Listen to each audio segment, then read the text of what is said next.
Sino po yung nakakaalala ng unang topic?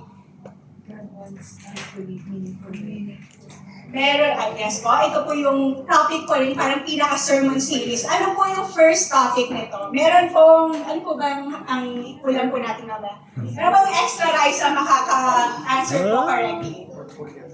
Amen? So, Make your work meaningful. make your work meaningful. So, ito po.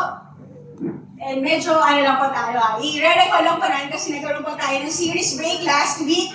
So, ang ibinahagi po ng ating Pastor Jojo on the first topic is that we have to make our work count. Amen. Do we feel blessed whenever we go to work? Amen.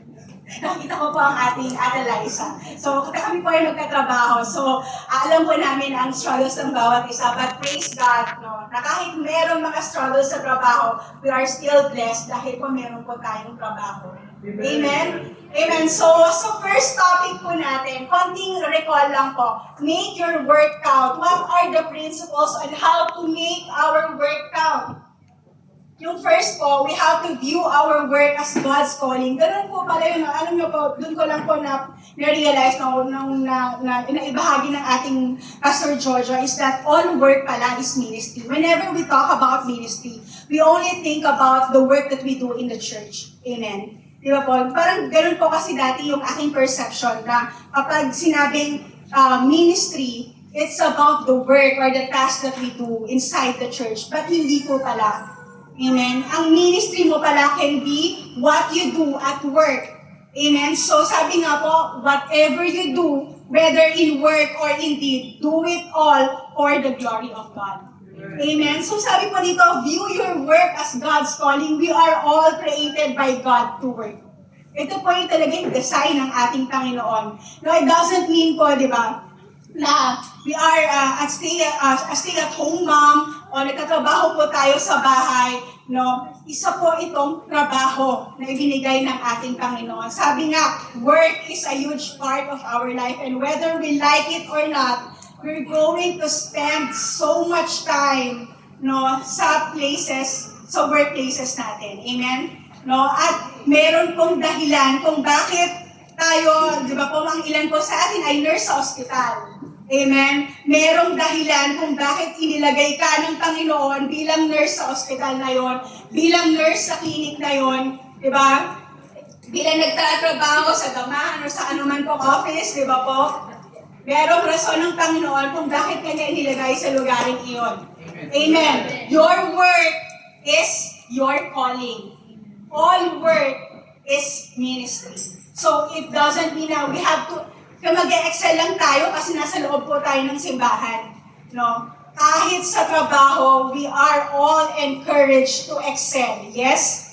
Nakakapagod. Wala pong trabahong madali. Sino po ba yung may trabahong madali sa atin? Paki-share po sa ating lahat. Para doon na po tayong lahat. No? Wala pong work na madali. Amen. No? Lahat po tayo nakakaranas ng kung ano-anong level ng kapagod. And then right now, di ba po? Hindi pa po nagsisimula ang araw, kakabangon pa lang natin, kakagising pa lang natin. What do we do? Minsan po, nag-complain, ay, gumising na naman, buti nga may gising. Amen? Amen? Trabaho na naman, buti nga may trabaho. Amen? Blessing po ang trabaho, and it's a correction also for me. Nag-skip po talaga yung topic na ito sa akin, at alam ko sa bawat isa. View your work as God's calling. Pangalawa, na prinsipyo, how to make your work count. How do we do our work properly so that it glorifies our God? Know who your real boss is. No? Once you change your perception, para kanino ka ba bumabangon? Para kanino ka ba nagtatrabaho? Kanino mo inaalay at dinededicate yung trabahong meron ka ngayon? Oo, meron dahil sa ating pamilya, of course. Pero aalamin natin, no? Know who your real boss is. Amen. Sino po ba yung tunay nating boss? We are working for the Lord and not for men. So every time you're so ready to throw in the towel, ayoko na, parang sukuan na, di ba? I resign, I quit, di ba? Ang dali kong sabihin, but in reality, di ba? Mababago po yung attitude natin at mindset natin sa trabaho kapag nalaman natin at naintindihan natin bakit tayo nagtatrabaho and the source why we have a job is because of the Lord. Amen? Kaya tayo may trabaho at bakit tayo nagtatrabaho ay dahil sa Panginoon. Know who your real boss is. Alam niyo po, hindi po tayo pare-pareho ng boss. No? May mga ilan po sa atin na pinalad sa isang mabuting boss. Nabigyan po sila ng maayos, mabuti, fair, just na boss. At meron din naman na nakakaranas po sa atin na sa umaga pa lang parang nagkakaroon ka ng parang kumbaga yung pre-work anxiety. Nandun ka pala sa labas ng building, ayaw mo nang pumasok. Bakit? Makikita mo na naman yung boss mo eh. Amen? No? So, hindi po lahat tayo, di ba? Pare-pareho ng boss na ibinigay ng Panginoon. But then, kapag naisip po natin at naintindihan kung kanino po talaga tayo nagtatrabaho, it will change the way we work. It will change the way we get the work done. Amen? We have to serve with our whole heart, not just in church, di ba? But also at work. We are to excel in our work. Kahit napapagod, feeling natin we are underpaid, overworked, underpaid, underappreciated. But then, kapag naalala natin, alam ng Diyos, nakikita ng Diyos ang lahat ng effort natin. He is our rewarder. He is the one who gives reward. Amen? No? So even if, di ba, we are struggling with the way we relate to our boss, ano po ba yung dapat nating maging attitude? Di ba po? We don't wish, di ba, ill intention sa ating mga katrabaho, sa ating boss, but then we pray for them. We pray for them na hindi lang sila ang mabago, kundi pati rin tayo mabago yung puso natin na how we relate to them. Amen? Know who your real boss is. And pangatlo po, how you work matters. How do we work? How do we work in such a way na may bibigay po natin ng glory ang ating Panginoon in our work right now? How do we work? Ang ganda po na na-share ng ating pastor sa topic po na ito, we have to work hard.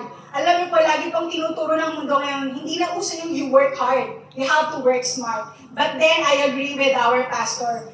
It should be dalawa eh. We have to work hard and we have to work smart. Hindi pwede natin mas-separate yung dalawa. Diba po? We have to work hard. And isa po ito sa ang pangalawang point, we have to work with integrity. Amen? Kung sino ka sa may maraming nakakakita at sino ka kapag wala ng tao, ay dapat iisa lang. Amen? Wala dapat discrepancy. Amen? Sa trabaho, diba? Kaya tayo napapagod, sumasakit ang mata. Bakit? Busy ka-scroll. No, it happens. I don't say na lahat po tayo or all the time we do. Diba po? Pero sabi nga, work with integrity. It means we work with honesty. Amen? Sa trabaho, kailangan kilala ka. Diba? Kaya pala si ate at kuya, maayos ang trabaho, pulido magtrabaho. Kaya pala, dahil Christian siya. Amen? Kaya pala, kahit napakahirap na ng task namin, nakangiti pa rin siya. Bakit? Kristiyano kasi siya. Amen? No?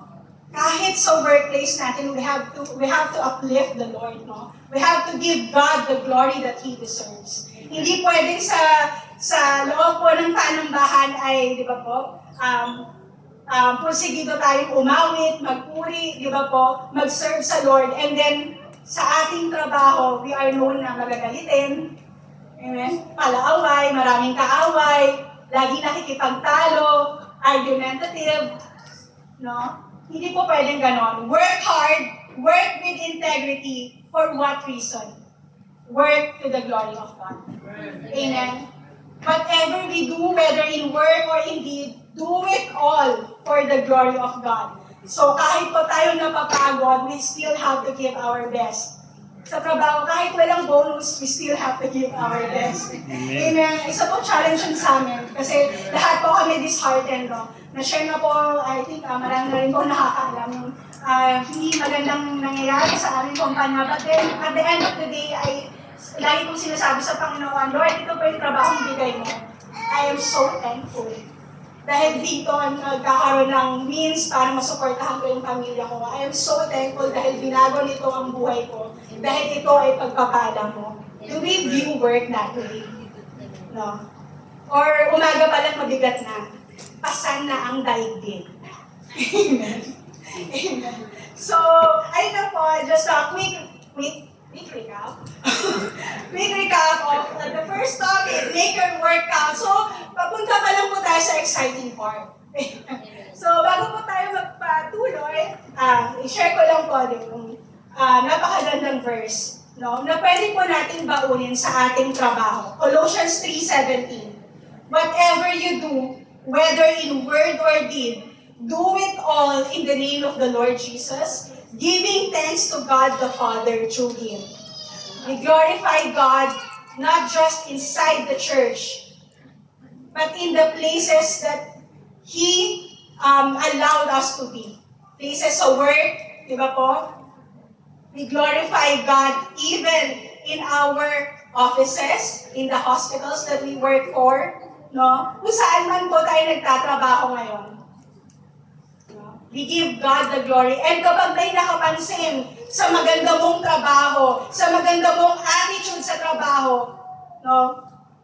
We don't give the glory for ourselves. Take the extra step, mga kapatid. Kapag sinabi, Ate Sarah, napakasipag mo. No? Take the extra step. Diba? May nagsabi ko sa trabaho, napakasipag mo. Ikaw ang gusto kong laging ka-partner or ka-teammate, di ba?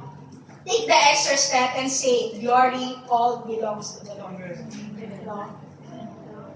We do our jobs wholeheartedly. We do our jobs with our whole heart. Diba po? We work with our whole heart to give glory to the Lord. Amen. Kahit mahirap, kahit feeling natin we are so underappreciated, overworked, sabi nga, and underpaid. Ilang taon na, wala pa rin increment. Delayed pa ang sahod. No? Na parang hindi po naririnig ng ating mga managers, ng ating boss, even then, no? Ang Panginoon sa iba't ibang paraan magpapala sa buhay mo, tandaan mo yan, kapatid. E ba, sabi mo nga so, sa ating katabi, you are blessed. You are blessed. Amen. So we are all blessed, mga kapatid. So that's the first topic. Make your work count. Amen. Are we all still awake?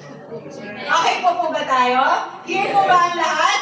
Tayo po ay magpapatuloy, pero bago po ang lahat, maaari po bang tumayo po tayong lahat upang manalangin? Para po sa pangalawang parte ng ating mensahe. Let's pray, mga kapatid. Hallelujah, Lord. Hallelujah, Jesus. We praise you, Lord God. We glorify your name, Panginoon. Patuloy ka namin pupurihin, dadakilain, itataas sa aming buhay, Panginoon. Salamat, Panginoon, sa araw na ito na ibinigay mo, Panginoon. Salamat sa kalakasan, sa kapahingahan, Panginoon. Salamat sa lahat ng pagpapatnubay, sa proteksyon, Panginoon. Thank you for bringing us all here, Lord God, with strength, Panginoon, with the energy, Panginoon, to praise you, to worship you, and to also hear your word, Panginoon. Today, Panginoon, we are so excited to hear from you, Panginoon. Salamat, Panginoon, sa kalakasan, Panginoon. Salamat, Panginoon, sa oras na ito, Panginoon, na ibinigay mo, Panginoon. Lord, bilang sa akin, Panginoon, na ginamit mo, natatayo, Panginoon, upang magbahagi ng iyong mensahe, Panginoon. Itago mo po ako sa iyong likuran, Panginoon. Dalangin ko, Panginoon, na anuman pong masasabihin ko, Panginoon, ay manggagaling lamang sa inyo, Panginoon.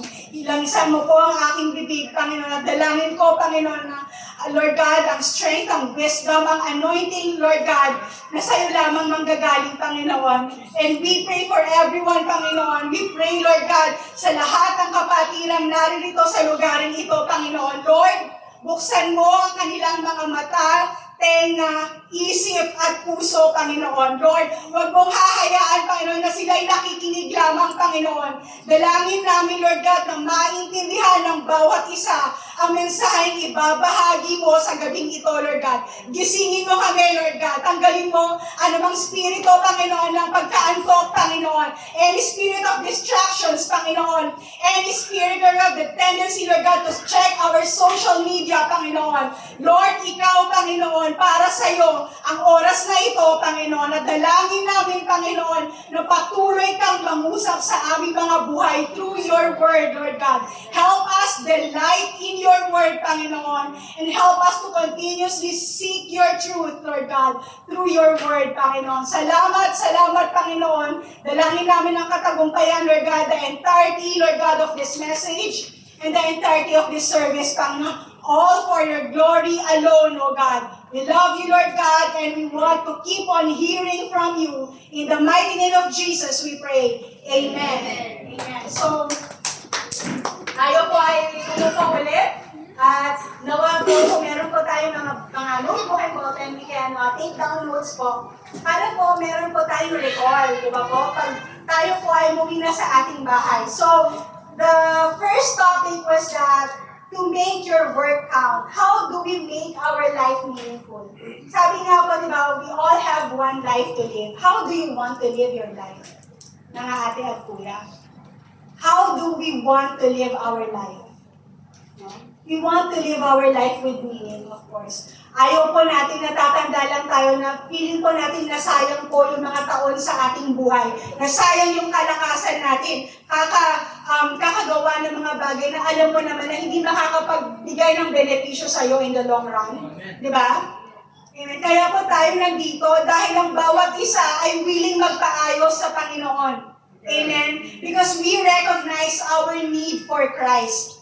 Amen? We want to make our life meaningful. Amen. Not just happy, diba? Everyone can be happy. Diba? Ang dami na po mga self-help books, no? Ang daming paraan sa social media kung paano sayangin ng oras, how to spend time doing the things that make you happy.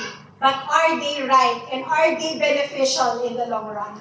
So, in the end, what we want, diba po, our goal in life is to make our life meaningful. For what reason?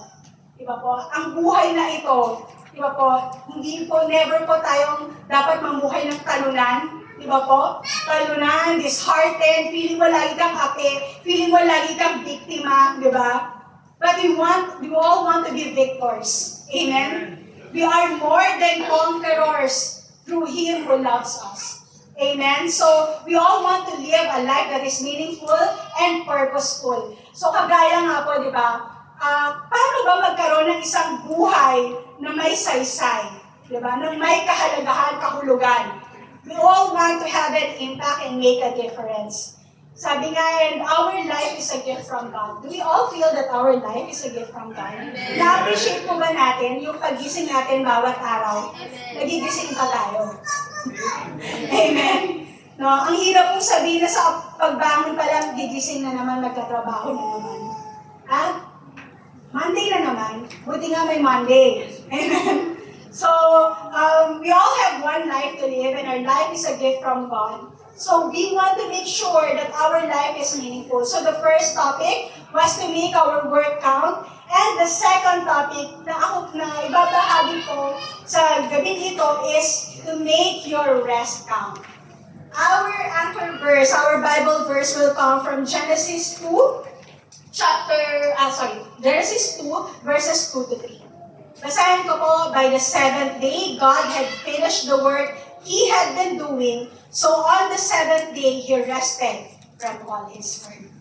And God blessed the seventh day and made it holy, because on it, He rested from all the work of creating that He had done. Amen. So, what can we see in Genesis chapter 2? It's all about rest. Amen? So, ano po ba yung we're all familiar po, di ba? So, in Genesis chapter 1, it's all about creation. God created the world, the universe, di ba po, in 6 days. And what did He do in the seventh day? On the seventh day? Did He work? No. He rested. No? That's why rest is so important. Rest is so important. And bilang nasa harapan po ako ngayon, nakikita ko po ang mukha ng bawat isa. Meron po akong tanong. Huwag na po tayo tumingin sa mga katabi natin. Tanongin na lang po natin sa ating mga sarili.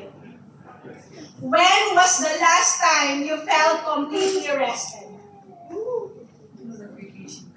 Sabi yan, yung huling beses na nakatulog ka ng maayos, ng walang interruption, quality sleep.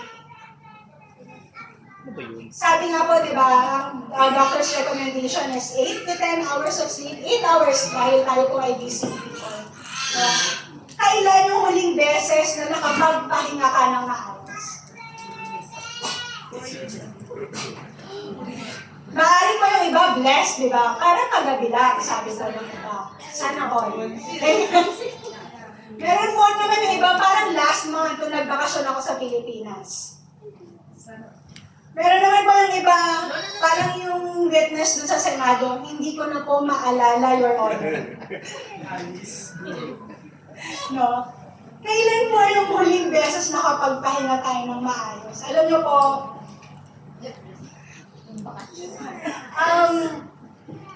when our pastor gave assigned to us, di ba po, yung teaching, sabi ko, nung binigay ng ating pastor, gusto ko po siyang tawagan.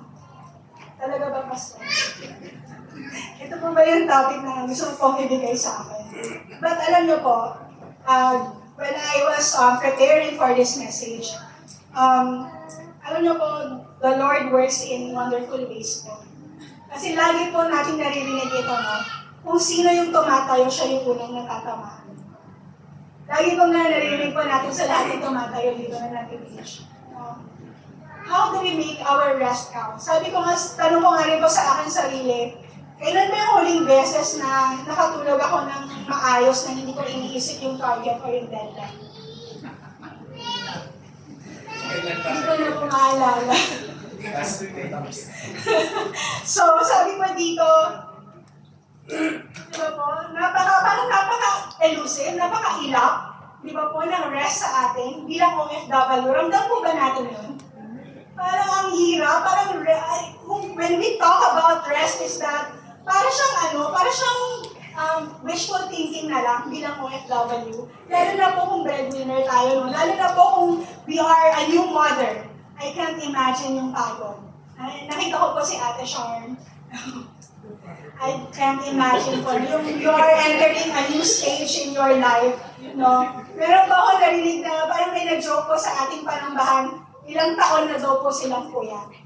So, yung ating kapatid na si Kuya Mac, di ba? Kasi po, di ba po, they're blessed naman with beautiful children. No? So, pero yun nga po, nasabi ng ating kapatid, hindi ko, parang ilang taon na kaming puyat at madadagdagan pa yung taon ng puyat nila. Amen? So, sabi po dito, parang in our world today, in the world that we live in today, di ba po, parang foreign na yung concept ng pahinga. Amen? We have become a generation of people who worship our work, who work at our play, and who play at our worship. Sabi nga, we hear a lot about topics about how can you excel at work? How do you do your job properly? How do you get ahead at work? But we rarely hear about yung parang topics about rest. Amen? Kasi parang isa siyang foreign concept in today's world. Bakit po? Because we live in a generation today na we live in a hustle culture. Alam niyo po ba yun? Huh? Parang may value ka, meron kang sense of self-worth kapag busy ka. No? We wear busyness like a badge of honor. Kung busy ka, edi in ka, no? You're part of the crowd, no? Amen. So, sabi po dito, we hear a lot about work these days, but not as much about rest. Bakit po natin isa pong quote na in the internet, we have become a generation of people who worship our work. Amen. Alam niyo po ba that work can become our idols? No? Alam niyo po pag sinabing idols, hindi lamang po yung wooden carved figure na hindi na po natin nakikita yun sa ating mga bahay. Those idols can take form sa ating trabaho. Paano po natin nasabi yun? When you wake up, trabaho unang iniisip mo. No? Kasama mo na yung pamilya mo, trabaho pa rin ang iniisip mo. Target, deadline, no? Na-close ko ba yung chart? sa hospital naman, di ba?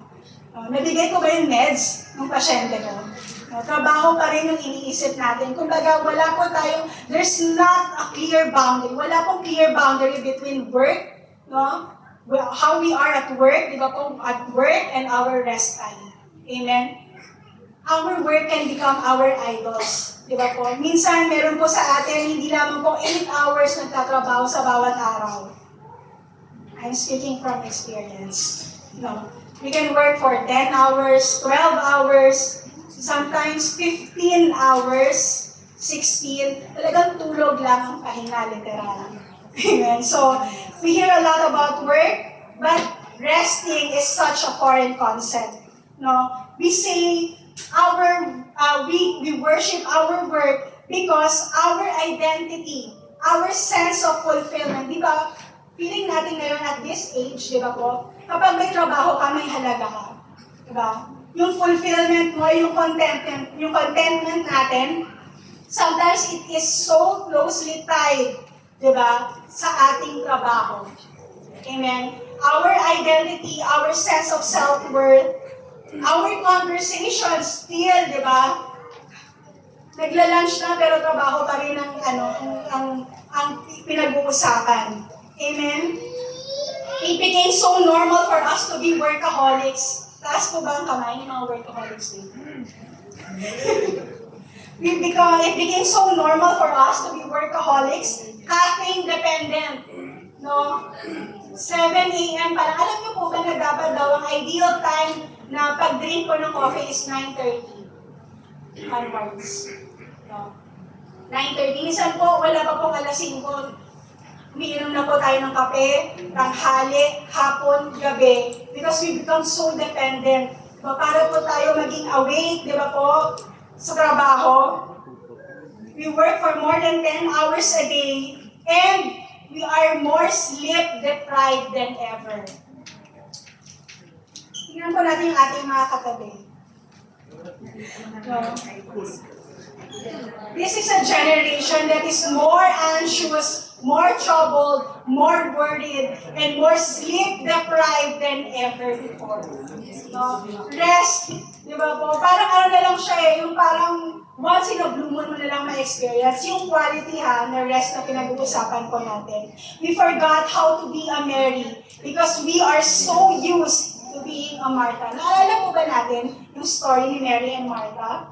Amen. Sabi po dito, we forgot how to be a Mary because we become so accustomed to being a Martha. Si Martha, diba, instead of, diba, sitting at the feet of Jesus, diba, nung dinalaw ng ating Panginoon Jesus, diba po, dumalaw siya sa bahay nila Mary and Martha. Ano po yung ginawa ni Mary? Alam niya po kung ano yung priority. No? She sat at the feet of Jesus and listened to Him. Ano po naman yung ginawa ni Martha? She was so distracted, so anxious. Ang dami niyang kailangan lutuin, ang dami niyang kailangan ayusin. Hanggang sa nag-complain na siya na bakit hindi ako tinutulungan ng kapatid ko na si Mary. But then Jesus corrected her. Mary knew what was important and it will not be taken away from her. Sabi po ng Panginoon. No? We became so busy that we forget to take time to be still. Meron pa po ba tayong oras to be still? No?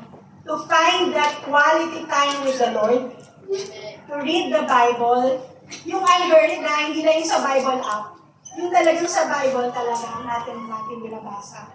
Amen? Amen po. So, this is a reminder po sa bawat isa sa atin.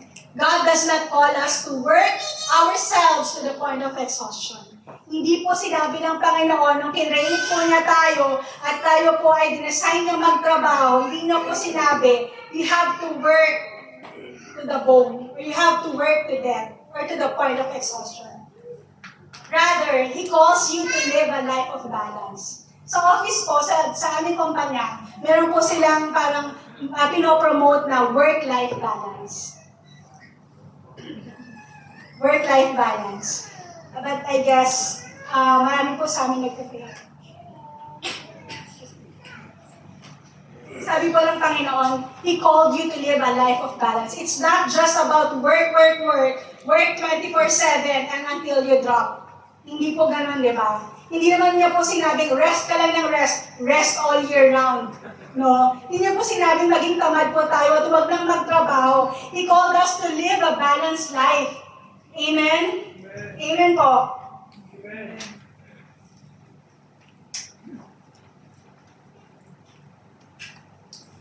So, moving on po. Ano po ba yung rest na pinag-uusapan po natin sa gabi nito? What is rest? Rest is the freedom from work, toil or hard work, strain or activity. Sabi po dito, rest is freedom from work, toil, strain, or activity. It is the cessation of work or movement in order to relax or recover strength. So resting is synonymous to relaxing. Relax po ba tayo? Relax na relax. Huwag po tayo masyadong relax na relax. Baka po makatulog na naman po tayo sa sofa. Amen. So, sabi po dito, it is freedom from anxiety or disturbance. So, we can see here, di ba po, na ang resting hindi lang refraining from physical labor. It also deals with our mental rest too. Amen? It is the freedom from anxiety or disturbance. Amen? Are we all awake? Amen. So, ito po yung pinakamagandang definition na nahanap ko. It is the pursuit of spiritual and physical renewal and experiencing peace that is found in God. No? So, we can see here, sa definition po ng rest, minsan po kasi ang tao, sasabihin, magpapahinga ako. Ang hindi lamang po, dito ko po natutunan na ang pagpapahinga, hindi lamang po sa physical. Amen. Hindi lang ibig sabihin magpapahinga ka, matutulog ka kapag day off mo. Meron po ba tayong panahon para sa Panginoon? Yung hindi tayo nagmamadali? No? Amen. It is the pursuit of spiritual and physical renewal and experiencing peace that is found in God. So, we do not just rest from physical labor, we also seek spiritual refreshment too. Amen. Hindi po pwedeng puro physical. Dapat din, di ba po, nare-refresh din tayo spiritually. Amen. Sabi po dito, rest is critical and essential to our well-being. Kaya po, kapag sinasabi po ng mga tao, mga kaibigan natin na rest is for the weak. No? Hindi ko kailangan ng pahinga. Ang kailangan ko pera. No? Pag minsan naririnig po natin yun, no? Pero hindi po tayo machine. No? We have our limitations. We need to rest because it is essential to our well-being. Amen? It is a crucial aspect, sabi nga po, resting is a crucial aspect of a believer's life, and if we do not slow down, we might be headed for burnout. Naranasan na po ba natin yun? Physical and spiritual burnout. No? It's the kind of tiredness or weariness na hindi po siya na-address ng matutulog ka lang. No? It goes deeper than that. Na kahit naranasan na po ba natin na yung nakatulog tayo ng 8 hanggang 10 oras, pagising natin pagod pa rin tayo. We might be experiencing signs of burnout. Amen? So sabi po dito, if we do not slow down occasionally, we might be headed for burnout physically, mentally, and spiritually. Ano po? Amen? Tandaan po natin ang katawan natin ay templo ng Panginoon. No? He did not create us to work to death, to exhaustion. No? He wants us to live a balanced life. Amen? Meron po akong i-share dito about the long-term stress, effects of stress. Ano po tayo nasa isang conference. So, long-term effect of stress, huwag po natin itong babaliwalain because we might pay, di ba po, in the long run. After a few years, yung feeling mo, you're in your 20s right now, so you're in your hustling season.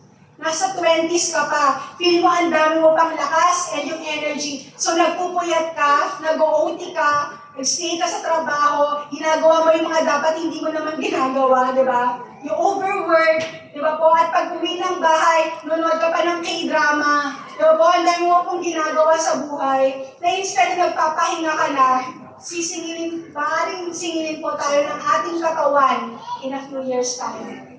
So, what are the effects of long-term stress? Baka makarelate po yung iba po, marami po sa atin dito. Diabetes-related problems may arise. Alam niyo po ba pag stress tayo, tumataas yung blood sugar level natin. So, dapat po tayo mamuhay ng walang stress, no? Pero paano? Amen? No? We have skin problems. Di ba po yung taong puyat, pagod, di ba po? Glowing po ba yung skin nila? Di ba hindi po? Blessed po yung taong yun na kahit 2 oras lang yung tulog, glowing pa rin ang skin. Amen? So, it can give us skin problems. Naranasan niyo na po ba na kapag pagod na pagod tayo sa trabaho, may nakakaranas po tayo ng headache, we have difficulty concentrating, we are forgetful, nakakaranas po tayo ng mental fog. Amen? We are more at risk for depression, for anxiety, and increased risk sa stroke and heart attack. We don't want that, right? Amen? Sabi ko rin po yung sa aking sarili, don't worry po. Naman po, diba, nakakaranas po tayo ng digestive issues, such as constipation or diarrhea. No, we have stomach upset, or diba po, dahil sa trabaho, diba, kakaupo sa trabaho, yung meron po mga sedentary lifestyle po sa atin dito, is that, well, yung weight gain. You know, hindi na po talaga mapigilan ang weight gain. Amen. Medyo masakit po, di ba? Pero ganun po talaga. We have to learn the truth the hard way. Amen? So, we are also susceptible to cold and flu. No? Nami-weaken po yung immune system natin. Alam niyo po, kapag stress tayo, yung immune system natin ay bumababa. At ano pong nangyayari? We are more prone to infections. That's why, di ba, ang bilis po natin tamaan ng sakit. Pero po lang, may makatabi lang po tayo may sipon, meron na rin po tayong sipon. Ganun po yung nangyayari. No? So, we have to recognize these signs, di ba po? Di ba po? Kailangan po alagaan po natin ang ating sarili. May have fatigue, muscle pain, may psoriasis, may eczema, may fertility problems. No? And we are more prone to heart attack or increase in blood pressure. No? Di ba po? Ang daming, regalo ba ng stress? Regalo po ba sa atin to, no? Diba po, nakikita po natin yung long-term effects, diba po, ng chronic stress, kakapagod, kakapuyat, amen? So sabi nga po ng ating Panginoon, we have to make our rest count. And we don't want all of these things to happen to us. Amen? So how do we make our rest count? Sabi po dito, the first thing, we rest because God designed us to rest. We rest because God designed us to rest. Just as God designed us to work, He created us to work, He also designed us to rest. Diba sabi nga po, ang ating Panginoon, gusto niya po meron tayong balanced life. Amen? So makikita po natin to, God rested after creation. In Genesis chapter 2, ito po yung ating main verse. Diba po, by the 7th day, God had finished the work that He had been doing. So for the first 6 days, di ba po mga kapatid, He created the universe, the earth, and everything in it. And on the 7th day, He rested. Amen? Bakit po kaya? Napagod po ba ang ating Panginoon? Napagod po ba siya? Hindi po, di ba? Ang ating Panginoong Diyos, kahit kailan hindi napapagod. He never grows tired or weary. In Isaiah 40, do you not know, have you not heard? The Lord is the everlasting God, the creator of the heavens of the earth. He will not grow tired or weary, and His understanding no one can fathom. So why did He rest? No, kung hindi naman po pala napapagod ang ating Panginoong Diyos, bakit po siya nagpahinga on the 7th day? God rested because He wanted to set an example for all of us to follow. No?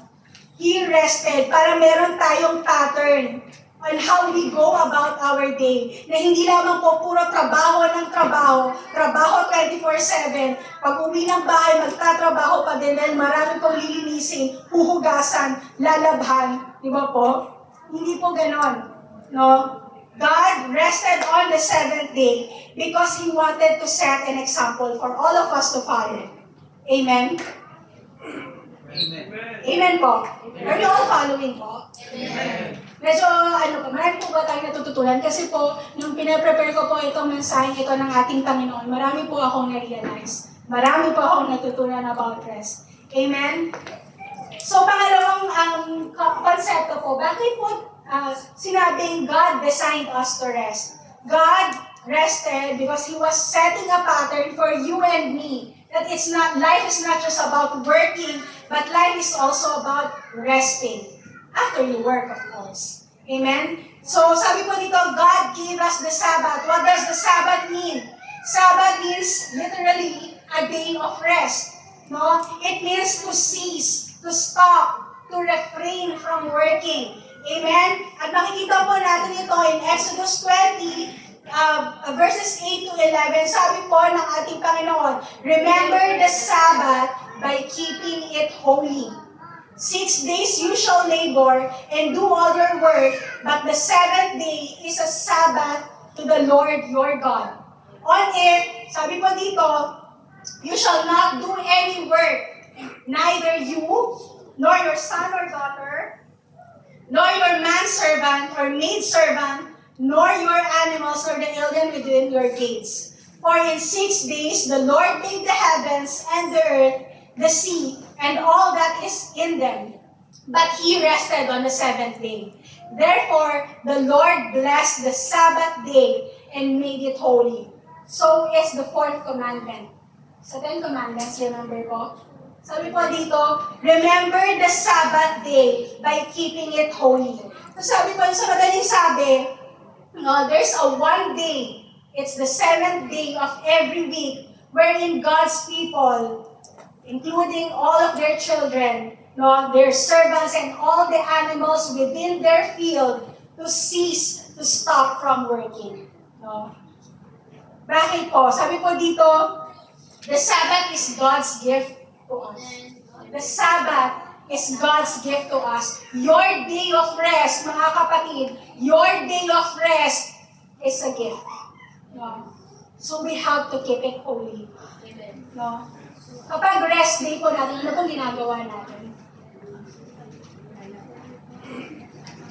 Ang dami po natin ganap sa buhay, di ba? Ang dami natin gustong puntahan. Di ba? Alam mo, yun po ang parang contradiction ko sa atin. Monday pa lang, we are looking forward na mag-Sabado na. Pero pag Sabado, ang dami namang plano. Di ba? Ang daming gustong puntahan, ang daming gustong gawin.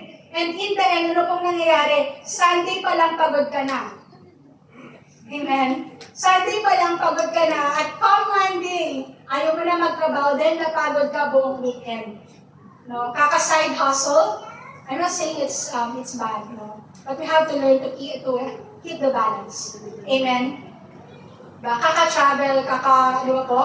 Kakapunta sa mga lugar na yung mga gusto po nating puntahan. Sabi po dito, remember the Sabbath day by keeping it holy. So God gives us one day a week when we cease from work in order to rest and worship Him. Yun po pala yung pinaka-purpose ng Sabbath. It's not just you rest from physical labor, but it's your time for the Lord. Amen. No? Your day off should never be meant to be idle, no? Hindi ka pwedeng maging idle, no? Yung parang, may term po ngayon na inauso po yata yung Gen Z, bed rotting. Na kapag day off nila, talagang literal na nasa bed lang po sila hanggang maggabi. No? Ang pangit nung, parang hindi po magandang isipin na ganoon po yung nagiging practice ng mga, lalo na po ng mga kabataan, bed rotting. No? Kung pwede, doon na manood, doon na kumain, hindi na po bumabangon. Hindi po yun ang design ng ating Panginoon on our day of rest. Amen? It's our chance, it's our opportunity to find Him, to find rest in Him. Amen? No? Kaya nga sabi, Sabbath di ba po? It's our day for the Lord. It's our day of rest in the Lord. So it's not just any kind of rest. Hindi lang yung rest na magpapahinga ka, you will take a nap, matutulog ka, manonood ka sa Netflix. Hindi po ganon. Di ba po? Dahil ang tunay na kapahingahan matatagpuan sa Panginoon. Amen. Amen? Naranasan niyo na po yung araw niyo ng pahinga, pero kung dahil po, ang dami po natin gustong gawin, nanood po tayo ng TV, naglabada tayo, nagluto tayo, in the end, pagod na pagod pa rin tayo. Amen? We have to make time for the Lord. Amen. No? Even in our business, we have to make time for the Lord. No? Amen. So, sabi po dito, Sabbath simply means to cease from work, but it's an opportunity for us. Our day of rest is an opportunity to meet with God. No? Yung, alam niyo po, ang sarap, yung, sa akin po talaga, yung Sunday ko, it's my time for the Lord. No? Yung mag-isa lang po ako sa bahay, at yung unhurried yung time ko. Nakakapagbasa po ako, nakakapanalangin po ako, nakakapag-journal po ako. No? Ang sarap po yung nare-refresh po muli tayo. Amen. So, pangalawa, God gave us the Sabbath. So, it's God design. God rested after creation. God gave us the Sabbath. And another point, Jesus needed rest. Pumunta naman po tayo sa New Testament, we find that Jesus needed rest. Amen? So, sabi po dito, ang ating Panginoong Jesus din na kailangan ng pahinga, we can find, di ba po, na during His earthly ministry, Jesus knew that His time on earth was short. Alam niya po, maiksi lang ang panahon niya sa mundo. So, di ba po, He catered to everyone na yung lahat po ng nilalapit sa Kanya na may sakit, pinagaling po niya, even the demon-possessed. But He never neglected His time, His personal time, His me time with the Lord, with His Father. Amen? Sabi po dito, the Gospel writers tell us that Jesus frequently went off to be alone and pray. It is an essential element of restorative self-care. Hindi pa po nauuso yung konsepto ng self-care. Di ba po? Ngayon lang naman po nauuso yung self-care, di ba po? Na konsepto na kailangan may me time ka, kailangan may personal time ka for yourself, for your hobbies, no? Ang una pong nag-model ng self-care ay ang ating Panginoong Jesus. Jesus frequently went off to be alone and pray and to meet with His Father. Amen? How do we apply this in our life right now? When we are exhausted, overwhelmed, where do we go to? Or a better question, who do we run to? Kanino tayo tumatakbo kapag pagod na pagod ka na? Nararanasan mo nang gusto mo nang sumuko, no? You are troubled, you are worried, you have doubts, you are exhausted by the cares of life, by your work. Who do you run to? Kanino tayo tatakbo? Kanino tayo lalapit?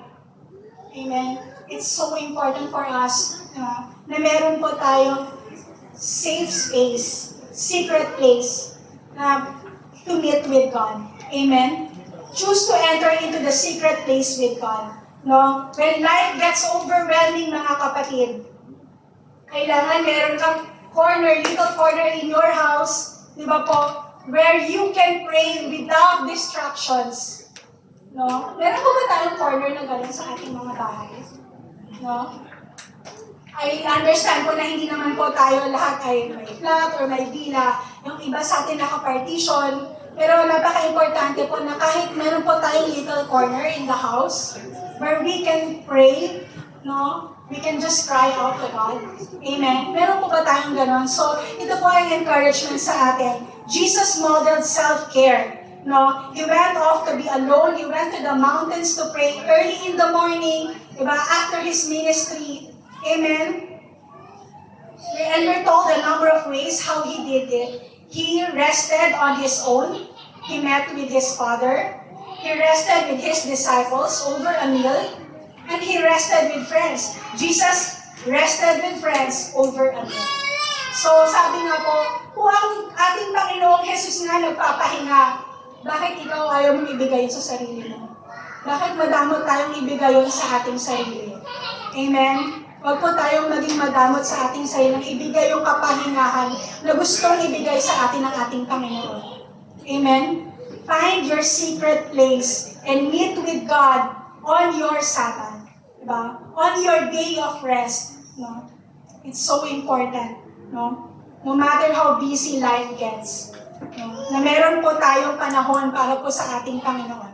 And another point po, Jesus' disciples needed rest. Sabi po in Mark 6:31, come with me, sabi po ng ating Panginoong Jesus, come with me by yourselves to a quiet place and get some rest. So nakikita po natin dito na yung mga disipulo ng ating Panginoon, in-encourage na, no?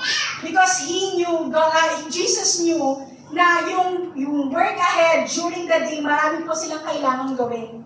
No? So it's important na you are fully rested bago ka sumabak sa araw. No? Amen? So sabi mo dito, ano po yung significance nito? No? When Jesus encouraged His disciples to rest, because we are better equipped to respond to God's calling when we are fully rested. Amen. We are better equipped to respond to God's calling when we are fully rested. Whether your calling is at your work, no, inside the church, or at your home, no, napapansin po natin na kapag well-rested tayo, alam niyo po pagkausap natin yung ating asawa at nakapagpahinga po tayo, hindi po ba mas malambing yung responses natin sa kanya? Ako lang po. No, di ba po? Nakapansin po ba natin? Try nyo pong halimbawa po may nire-request po na gustong ipaluto, gustong ipabili ang ating mga asawa. No? Tapos pagod na pagod tayo, walang kain, kulang sa tulog. No? Paano po kaya tayo magre-respond? Amen. So, we can see, di ba po? We are more loving, di ba po? We are more loving. We are more gracious. We are more generous when we are fully rested. Amen? So, alam niyo na po, yung sa mga asawang lalaki, kung halimbawa po may mga gusto po kayo ipabili, yung i-request, kailangan po ang mga misis fully rested. Amen? Fully taken care of. Amen? Halo-halo. Amen po. So sabi po dito, just like Jesus' disciples, Jesus knew that if we don't take good care of our body, mind and soul, they cannot function efficiently in our home, in our work, and in our ministry. Amen? Jesus knows na when He called us, diba, to live a life of service, alam po niya kung gaano ka-demanding, diba po, yung pagkatawag ng Panginoon sa atin. No? He knows how it is physically demanding, and sometimes it can be emotionally demanding to us. That's why He advocates for us to rest. Amen? Amen. May nakikita na po akong humihikap. Pero nawa po ay hindi po literal. Di ba po? Mamaya po tayo mag-rest sa ating mga bahay. Amen? But right now, we are to listen to God's Word. Amen? So sabi po dito, we are better equipped to respond to God's calling when we are fully rested. Ano ba pong isang benepisyo kapag well-rested ka, you make better decisions. Try mo pong mag-desisyon na kulang ka sa tulog. No? For sure, no, meron, at some point, maaari po tayong magkamali, mapahamak po, di ba po? Dahil hindi po klaro sa yung utak natin di ba po? Hindi fully awake, di ba po? Hindi nakapagpahinga ng maayos. Amen?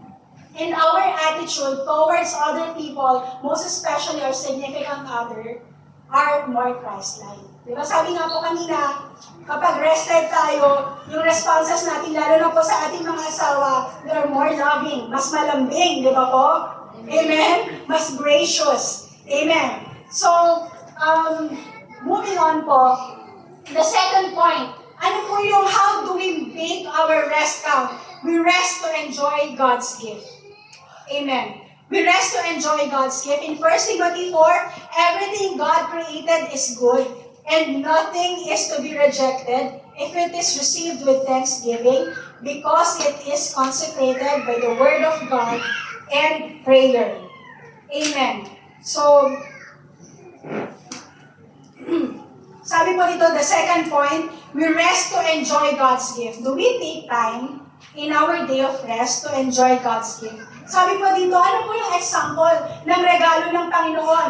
Enjoy food, family, and friends. Alam niyo ba mga kapatid, yung first point, enjoy food, wala po tayong problema doon. Very evident po sa ating lahat that we get to enjoy the blessing of food and fellowship. Amen? Pero sabi po dito, enjoy food, family, and friends. In Ecclesiastes 9, verses 7 to 9, go, eat your food with gladness and drink your wine with a joyful heart. For it is now that God favors what you do. Always be clothed in white and always anoint your head with oil. Enjoy life with your wife whom you love. Enjoy life with your wife whom you love. Again, enjoy life with your wife whom you love. We still get to enjoy time with our significant other, our wife, our husband. Or when we do get together, di ba po, after a day of work, puro po ba bills, due date, yung kailangang bayarin, yung kailangang ilaan na budget, puro po ba gano'n na lang yung pinag-uusapan natin? No? Do we get to enjoy quality time sa asawa po natin? Sabi po dito, remember na yung asawang ipinagkaloob sa iyo ng Panginoon, regalo yan ng Panginoon. Pakitingnan nga po, kung katabi po nila yung mga asawa po nila, regalo po ang ating asawa mula sa Panginoon. Amen. Parang kung marami po hindi convinced, parang, amen. So, sabi po dito, we are, our husband, or sa mga lalaki naman po, our wife, your wife, are God's gift to us. Brethren, food, family, and friends are God's gift to us. Do not neglect to enjoy this privilege and give thanks to the giver of good gifts. Baka po sa sobrang kakatrabaho na natin, hindi na po natin ma-enjoy yung buhay. Alam niyo po yun, sobrang tinitipid mo yung sarili mo, you don't get to enjoy eat good food. Dahil lagi po natin iniisip at the back of our mind, we have to send money, we have to provide for our family. At ngayon po yung nangyayari is na kumbaga hindi na po natin naaalagaan ng maayos yung sarili natin. We deprive ourselves of the very things, of the blessings of God. Di ba po? Hindi na po natin na-enjoy yung time with our family. Hindi na po natin na-enjoy yung time with our husband or time with your wife. Dahil sobrang busy sa trabaho. Pag uwi sa bahay, hindi mo na makausap. Hindi mo na makausap sa sobrang kapaguran. O kaya mainit ang ulo dahil ang dami pong naging struggle sa trabaho. Sabi po dito, take time to enjoy food, family, and friends. And sabi po dito, one thing that I want to emphasize, when we are spending time with our significant other, hindi lang po significant other, with our friends, our family, di ba po, be fully present. Alam niyo po yung kultura natin ngayon, magkakaharap, magkakasama sa isang table, pero bawat isa may hawak na cellphone. Guilty po, kahit naman din po ako. Magkakaibigan, minsan-minsan lang magkita, minsan-minsan lang nag-align yung schedule, and yet, at the table, diba, kanya-kanyang picturan, kanya-kanyang post, diba po, kanya-kanyang hawak ng cellphone. Amen? We have to be fully present. Amen? Amen.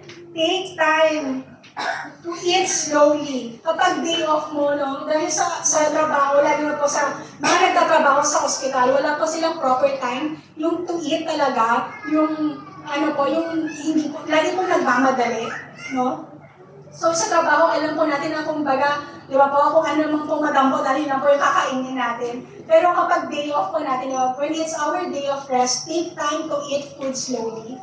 Minsan po, hindi na natin nalalasahan. Anong lasa? Tatanungin sa'yo ng asawa mo, anong lasa masarap? Hindi mo na rin po alam, hindi mo ma-describe kasi you're always in a hurry, you're always busy. And when with our significant others, di ba po, sabi, be fully present. Be fully engaged, be present, kapag kasama mo yung asawa mo, hindi pwedeng ikaw nag-mobile games ka, di ba po? Siya naman nagmamay. Kuya Alden. So, guilty din po kami dyan, no? Sabi po, di ba, yung quality time ngayon, naging gano'n na eh. May kanya-kanyang hawak ng cellphone, no? Bumalik po tayo sa dati na talagang you converse with that person, you converse with your friends, you take time to know kung ano po yung mga, yung present, yung updates nila sa buhay, diba? Kung ano yung nangyayari sa buhay nila, no? Yung nakikinig po talaga tayo, hindi lamang po cellphone yung hawak natin. Amen? So, sabi po dito, enjoy food, family, and friends. So, moving on po, we rest to enjoy God's gift. We enjoy food, family, and friends. So be fully present. If there's one takeaway, no, on our day of rest, be fully present with your loved ones. Never neglect them. Never take them for granted. Diba po? Sila po yung regalo sa atin ng Panginoon eh. Bakit po natin sila iti-take for granted? Amen? So, pangalawa po, enjoy the blessing of recreation. So, our life on earth is not all about work, work, work. We also have to take time for the things na po, ano po ba yung hobbies natin? Bago po tayo naging busy in life. No, maaaring po yung iba, hobby po nila magluto, hobby po nila mag-bake, hobby po nila mag-garden. No? Take time for the things that spark happiness in you. Amen? Baka po kasi sobrang kabisihan natin sa buhay, di ba po? That's why we become so dull, no? Sobrang low in spirits. We feel na parang ang dark, di ba? Ang dark ng aura natin because we rarely take time for ourselves and to do the things that we love. Amen? So, enjoy the blessing of recreation. And pangatlo po, take time to laugh. When was the last time na tumawa po tayo na hindi pinagtawanan ng ibang tao? Yung tumawa po dahil we're so blessed, no? When was the last time that we smiled and laughed because life is good? No? Baka po napakatagal na, hindi po natin namamalayan, no? Take time to laugh. Sabi nga po in Proverbs 17 verse 22, a cheerful heart is good medicine, but a crushed spirit dries up the bone. So, sabi nga po dito, yung taking things lightly, laughing with your spouse, di ba po? Taking time to laugh, di ba po? Taking time to smile can be a form of resting, no? So, wag po natin kakalimutan na tumawa, ngumiti, di ba po? Kahit po minsan may mga struggles tayo sa buhay. Because at the end of the day, I know that life is still beautiful, that we are still blessed, dahil meron po ang Panginoon sa ating buhay.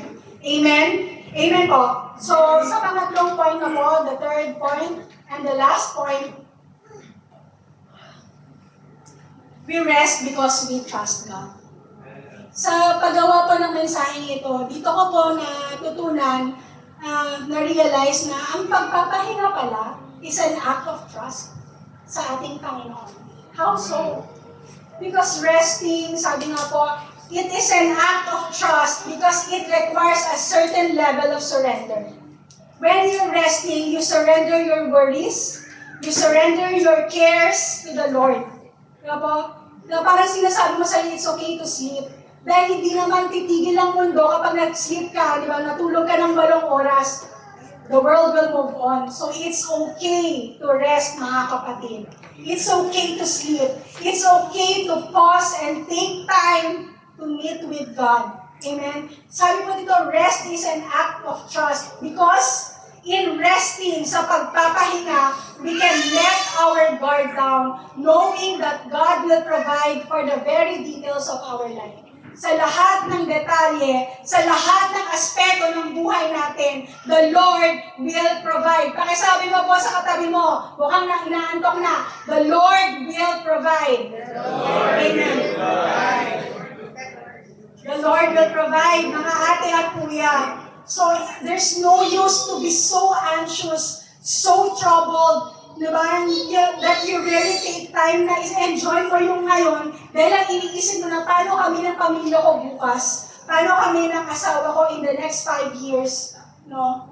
Lagi pong gano'n eh. Lagi pong we are so, yung parang we overthink too much, di ba po? We overthink that we rarely get to appreciate the blessing of today. Amen? Relaxing, sabi po dito, or taking a break means that we don't have to control everything. Minsan po ang tao ganito, no? Feeling nila, kailangan nilang, they have to be on top of the situation. Kaya, lalo na po yung mga type A, yung personality, ba yung strong personality na they're not used to giving control, di ba? They're not used to surrendering control. Gusto nila sila yung masusunod. They are the master of their life. But the truth is, once na naging Kristiyano ka, hindi na ikaw ang master ng buhay mo. Hindi na ikaw ang master ng buhay mo. Isinuko mo na yon sa Panginoon. Amen?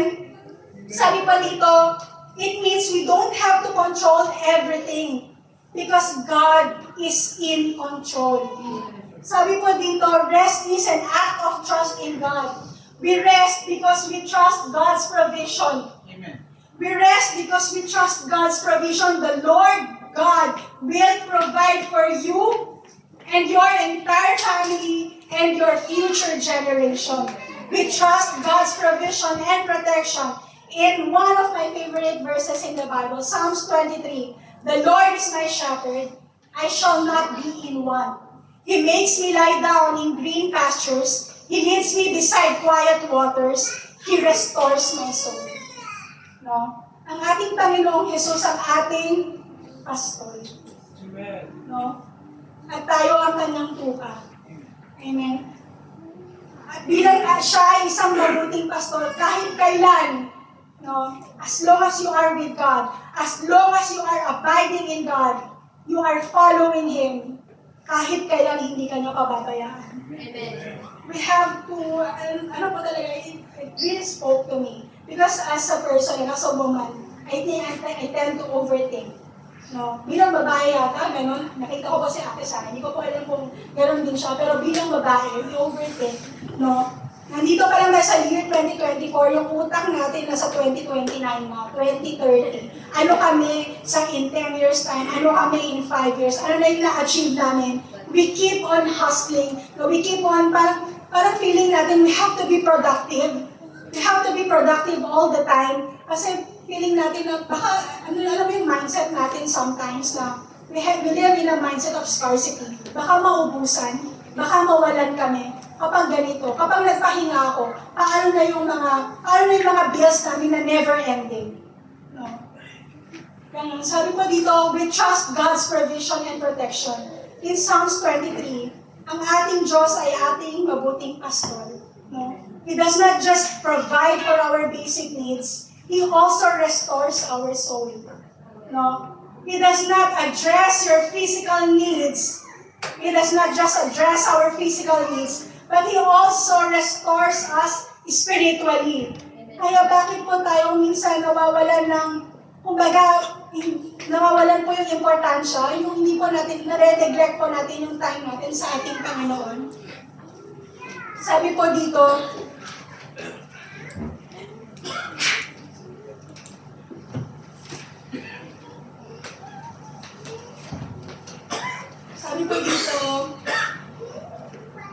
in Psalms 127 verse 2, in vain you rise early and stay up late, toiling for food to eat, for He grants sleep to those He loves. Sometimes as people, we wake up early and we tend to work until late. Hanggang sa oras ng gabi nagtatrabaho pa. Alam niyo po yung isang revelation sa akin ng ating Panginoon. You know, one of the reasons that we don't get enough rest is that working too much can be a sign of lack of trust in God. Sa mga workaholics, no, gusto ko po kasi natin sometimes na, alam mo yung, you have to be in control. No? Kailangan yung mga needs natin na hanggang 2030 na-address na natin, napag-iipunan na natin, napaghahandaan na natin. And that's why we work too hard. We work too much. Sabi po dito, one of the reasons why people nowadays don't get enough rest is that we really don't trust God's provision. We start early and we work late because we don't believe that God will take care of us. Sabi nga po dito, hindi naman po natin dinidisregard na we have to work, di ba? Work is good and necessary, mga kapatid. We have to work hard to provide for our families. But we have to rest too. And that's the main point, di ba po? Let us not overwork our bodies. We have to rest too. Sabi nga po dito, Jesus says to you, do not worry about your life. In Matthew 6:25, hindi ko na po naisama. Do not worry about your life, what you will eat or drink, or about your body, what you will wear. Is not life more important than food, and the body more important than clothes? So sinasabi po sa atin ng ating Panginoon, God doesn't want us to be working 24/7. And you don't need to work 24/7. Work hard, but take time to rest. Work hard, but take time to rest.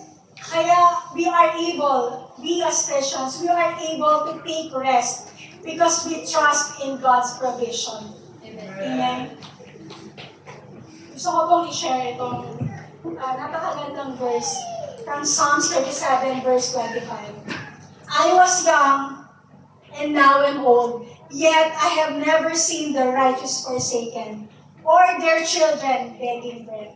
Alam niyo po ba, kung mapapansin po natin, this is one constant truth. Diba po? Sa lahat na nag-aabide sa ating Panginoon, those who live righteously and follow our Lord Jesus are never forsaken. Kahit kailan, as long as you are abiding in Christ, as long as you are following Him, living righteously, obeying His commands, kahit kailan hindi po tayo pababayaan ng ating Panginoon. Sabi nga po dito, yet I have never seen the righteous forsaken, or their children begging bread. Meron na po ba tayong na-witness po dito sa Panambahan na nagutom? We are overflowing nga po, di ba po, with food. We enjoy good food every week. Di po ba? Because we rest in God's provision. Kahit kailan, kahit may mga nung pandemic po, maraming nawalan ng trabaho, nabawasan ng sahod. Pero one thing that I want to thank God for is that ni isang kapatiran, wala po akong nakitang pinabayaan ng Panginoon. Dahil mabuti ang Panginoon. He will provide for every need of your life. In every aspect of your life, He will address it. He will provide your every need. Amen? So sabi po dito, ng verse na to, it's such a beautiful and encouraging verse po. It's a promise, di ba po? Sabi po dito, it reminds us of God's faithfulness. It reminds us of God's faithfulness and provision. Na kapag nasa Panginoon ka, kahit kailan hindi ka mawawalan. Kapag nasa Panginoon ka, kahit kailan hindi ka pababayaan. Amen? Amen. So, this is a reminder for all of us that throughout our lifetime, even in the face of challenges and in every season, God remains faithful. God is always faithful sa ating buhay. He is our provider who meets our needs, and He will take care of us and our future generation. So what is our response, mga kapatid? Choose to rest. You can rest. No? Permit, di ba? Allow yourself to rest. No? It is a gift of God. We can choose to rest, relax, be still, and trust in the Lord. Amen? And our last point po,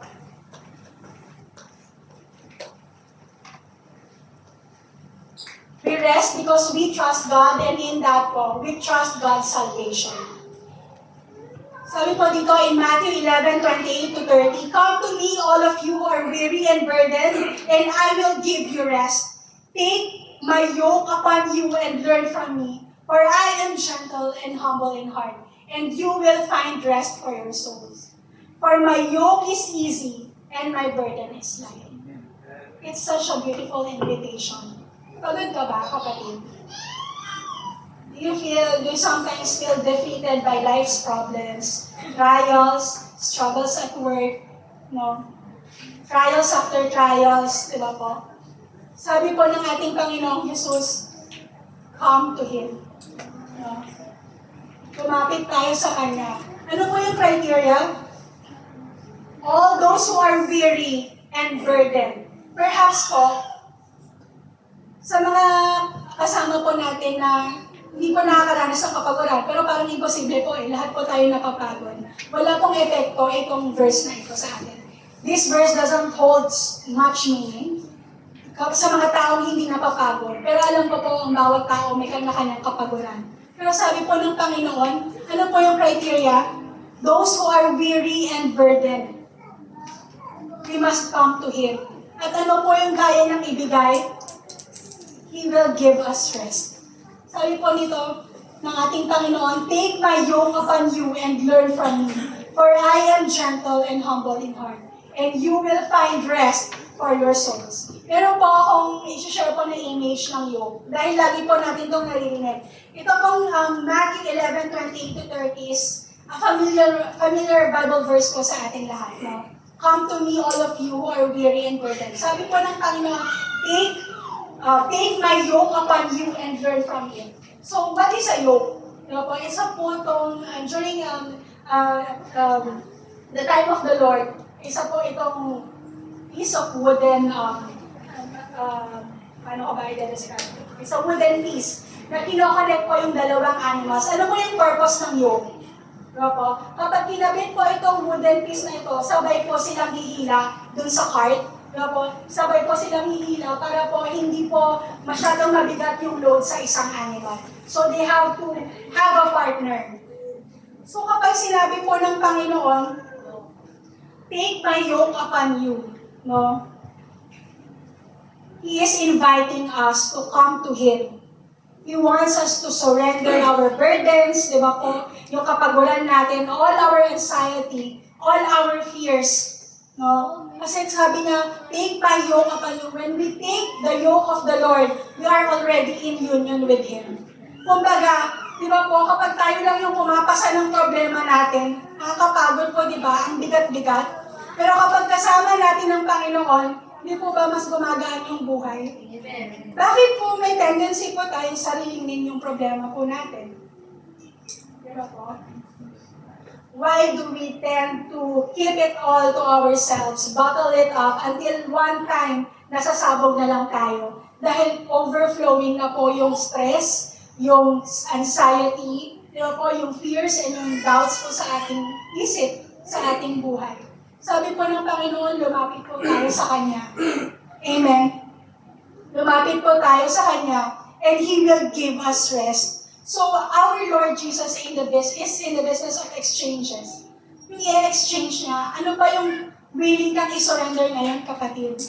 Are you willing to surrender your weariness? Are you willing to surrender yung kapaguran mo sa buhay? Yung cares mo sa mundo? Are you willing to surrender your anxiety? Your panic, your fears, your doubts, your depression, in exchange of His peace. Di ba po? So if it's so negative, why do we keep on carrying it? Bakit lagi po natin dinadala? Why do we choose to carry it? Meron na pong imbitasyon ng ating Panginoon na pwede nating isuko sa Kanya in exchange of His peace. That's how good and great our God is. Amen? So sabi po, ito pong invitation na to, it's a total description of the entire Christian life. Kapag nababasa ko po ang verse na ito, lagi pong napapaalala sa akin na ang buhay Kristiyano, it's all about leaning and depending on God. Kapag Kristiyano ka na kasi, hindi mo pwede sasabihin, strong, independent person ka. You are no longer independent. You are no longer self-sufficient. Kahit gaano ka kagaling, kahit ano po yung natapos natin, kahit feeling mo gaano ka katalino, gaano ka kalakas, your energy, your strength, your time, your knowledge is limited. Ang imbitasyon ng Panginoon, lumapit tayo sa Kanya, sabing nahihirapan tayo. Kahit nga po hindi pa po tayo nahihirapan eh. Lumapit tayo sa Kanya sa bawat araw. No? Bago pa po tayo mapuno, bago pa mapuno ang salop, sabi nga po, di ba? Bago ka pa ma-overwhelm sa mga bagay-bagay, bago ka pa ma-overwhelm ng problema mo, whether it in the family, inside the family, no? With regards to your health, no? Sa trabaho mo, o sa love life mo, bago pa tayo ma-overwhelm, lumapit na tayo. Amen? Sabi po dito, lahat, di ba? All those who are weary and burdened, Jesus promises to give us rest. No? Sometimes we are so afraid or we are so prideful. Feeling kasi natin kaya natin lahat eh. Hindi naman tayo papakinggan ng Lord eh. Bakit yung dasal ko noon hindi niya napakinggan? Pero ang Lord gumagawa ng kaparaanan sa ating buhay. Hindi lamang po natin napapansin, kumikilos siya sa ating buhay. Kaya ka narito ngayon dahil kumilos ang Panginoon sa buhay mo. Amen. And this is our time to accept the Lord's invitation. Kulang ka ba sa pahinga? No, hindi lang yung tulog eh. Kulang ka ba sa pahinga? It's not just the physical exhaustion. It's like a deeper exhaustion. It's a deeper level of exhaustion. Spiritual burnout. No, sabi ng Panginoon, lumapit tayo sa Kanya. Come to Jesus, that's it. Minsan po in our conversations in the office, lagi po, kapag po, I think na-experience na po natin na kapag nag-encourage po tayo na mag-invite ng mga katrabaho po natin or kaibigan or family member na hindi pa po nakakilala sa Panginoon, sasabihin nila, saka na, busy pa ako. Saka na, marami pa akong gustong puntahan. Saka na, marami pa akong gustong gawin sa buhay. Saka na, kapag bayad ko na yung utang sa Pilipinas. Saka na, kapag nakapagpatapos ko na yung pamangkin ko, pinsan ko, kapatid ko, lahat ko yata ng miyembro ng pamilya. We always tend to postpone, di ba po? Saka na, saka na. And thinking, isa pa po sa mga na-experience ko is, saka na ako lalapit kapag maayos na ako. Ang bulubulukan ng buhay ko eh. Bakit ako lalapit sa Lord? Nakakahiya. Pero hindi, mga kapatid. Lalapit tayo sa Lord at maaayos tayo. Amen? Lagi yan, yun po yung thinking natin na nakakahiyang lumapit sa Lord because I'm a mess. I did so many bad things in life in the past. Pero sabi po ng Panginoon, lumapit ka sa Kanya, come to Him as you are. Come to Jesus as you are, and He will give you rest. Yung rest na hindi lang physical, no? Yung spiritual refreshment. Na matagal mo na palang hindi nararanasan sa buhay mo. Dahil trabaho po tayo ng trabaho, we are so afraid to stop. We're so afraid to take rest. And we're so afraid to fail. Kasi marami umaasa sa atin, marami po tayong kailangang suportahan sa Pilipinas. Hanggang sa napapabayaan na po natin ang ating sarili. Sabi nga po, our Lord wants us to live not just a balanced life, but a life that is joyful. Is the life that we live today a life that is joyful, abundant, ang buhay na ganap at kasaya-saya? Take time, diba? Sabi nga po, we have to live a balanced life. Work hard when it's time for you to work. But also rest well when it's time for you to rest. Diba? Dapat maging ganun ang balanse natin sa ating buhay. Amen po. So doon na po tayo nagtatapos. Ito po yung mga takeaways po, ang points po ng ating topic po ngayon. Make our rest count. We rest because God designed us to rest. We rest to enjoy God's gift. And we rest because we trust God. Amen? So in conclusion na po, make your work count, but also make your rest count. Amen? Our work is important, but be careful that we don't try to find our identity in our job. Na kapag nawala na po yung trabaho natin, pakiramdam natin, wala na rin po tayong halaga. No? Find your identity in the Lord. Proverbs 19:23 says, the fear of the Lord leads to life. The one rests content, untouched by trouble. Amen. So the Bible gives us the direction that we need to balance work with rest. Life is all about balance. We rest because God designed us to rest. We rest to enjoy God's good gifts, and we rest because we trust God. That's how we make rest count. No? I hope po na marami po tayong natutunan, marami po tayong babaunin. Pagdating ng Monday, no, alam po natin kung paano natin, how we deal with work. And also, kapag rest day po natin, paano po natin dapat i-spend yung day of rest natin na biyaya po ng ating Panginoon. Amen? Amen. Amen. Tayo po ay tumayo at manalangin mga kapatid.